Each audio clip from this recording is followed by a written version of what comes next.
James Harden is back stateside, and he had more to say about his current relationship status with the Sixers yesterday when speaking with KHOU sports director Jason Bristol. Do you have an open line of communication with the 76ers, and how much patience do you need to have to let this play out? I'm been patient all summer, so for me it's just focus on what I can control, and that's working out, staying in shape, and getting ready for a good season. Too late to repair the relationship? I think so.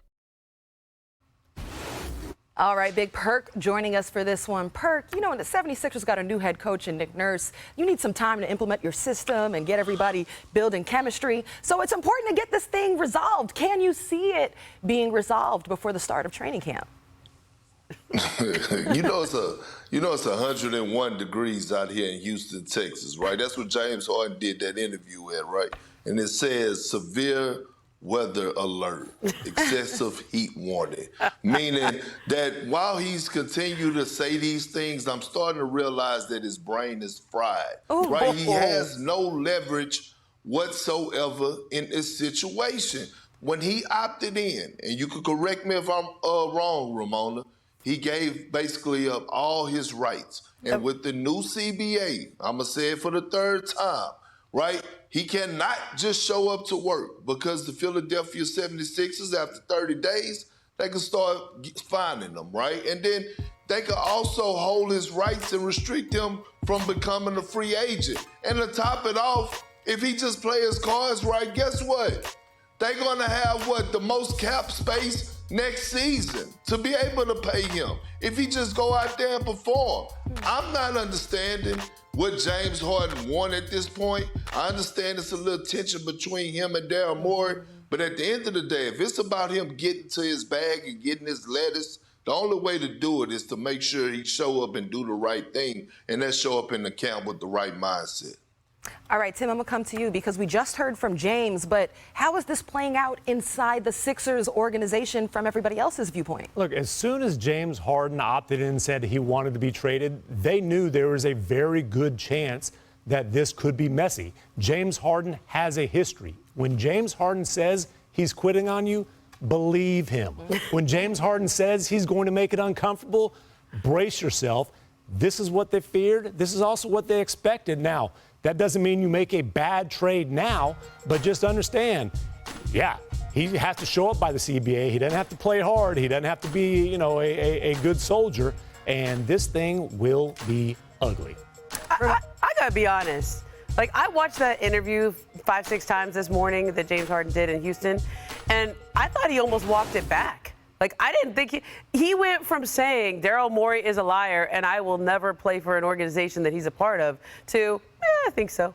I mean, that wasn't strong. The first time he said it once, and then he said, hold on, let me say that again to make sure that you got it the first time. He went hard at them, and everything that I had heard coming from James Harden's camp essentially is he's going to continue to make this even more uncomfortable. That wasn't that uncomfortable. I mean, maybe it was hot and humid there, as you're saying, Perk. But I didn't feel like that was fire. That was, I'm going to focus on what I'm focusing on. I'm getting myself in shape. And then there was a question which kind of said, do you feel like it's beyond repair? And he goes, I think so. That wasn't harsh. That was almost walking it back. And so if his plan is to come with receipts, to say essentially what Daryl Morey was, quote unquote, lying about, or accuse him of even more than just saying somebody's a liar, that certainly didn't happen in that interview. Earlier this week during an open run, Chet Holmgren reportedly dropped 31 points against Kevin Durant and several other NBA players. Now, Chet missed the entire 2022-23 season with a Lisfranc injury, but he now appears healthy and ready to help the Thunder make a playoff run.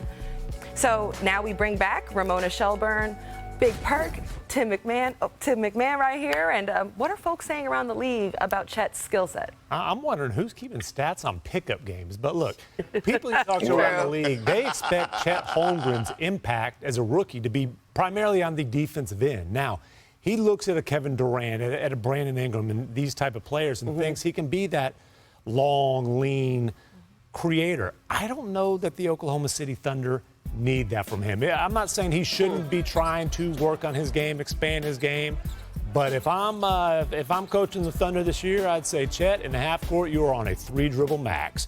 I want you catching lobs, shooting threes, and attacking closeouts. We've got SGA, we've got Josh Giddey, we've got Jalen Williams. Those are the guys who can create offense for us. All right, guys, we're going to take it back to James Harden and the situation in Philadelphia with GM Daryl Morey. Perk, I'm going to start with you. What is most volatile about this situation and the way you're seeing it come out? Is this messier than you expected? It's more about James, right? Like in his legacy. And, you know, no one knows what he really wants, okay? Like, does he want money? Does he want to win? Because if he wanted to win, you're playing with Joel Embiid, a guy that just won MVP, one of the best players in the game today, a guy that you have mastered the pick and roll with. And to be honest with you, outside the Celtics and Milwaukee, Philadelphia got a heavy chance of coming out of the Eastern Conference if their mindset is right. And so when I think about Harden and I think about where he's at in this stage of his career, it should be all about winning. But I would never knock a player for getting his bag. But Harden is really barking up the wrong tree, to be honest with you, at this point in his career. And I just think the way he's going about things, the way he's handling things, being public about things, and to his friend, not just a guy, his GM and Daryl Morey, they are friends. Mm-hmm. So imagine how other GMs are looking at this situation. And if I was a GM of the front office, I would be looking at Harden saying, no way in hell I want him. I can't trust him. We started this summer talking about whether or not they had a choice between Doc Rivers as head coach and James Harden as a free agent. They chose James Harden as a free agent to bring him back. Doc Rivers is no longer the head coach. Nick Nurse is the head coach, and part of the reason they like Nick Nurse is because of the offense that he runs. That it's more of a motion offense, and they're excited to be playing. Mm-hmm. In a way, there is an argument to be made that if you have Nick Nurse's offense there, and James Harden is not traded, but he's not on the team, they might not miss him all that much because of the way Tyrese Maxey is going to flow in Nick Nurse's offense. Yeah, just what James Harden wants to hear, a motion offense where he's not going to get the pound. That's not exactly part of the recruiting pitch to convince him to repair this relationship with Daryl Morey. Thank you for watching ESPN on YouTube. For live streaming sports and premium content, subscribe to ESPN+.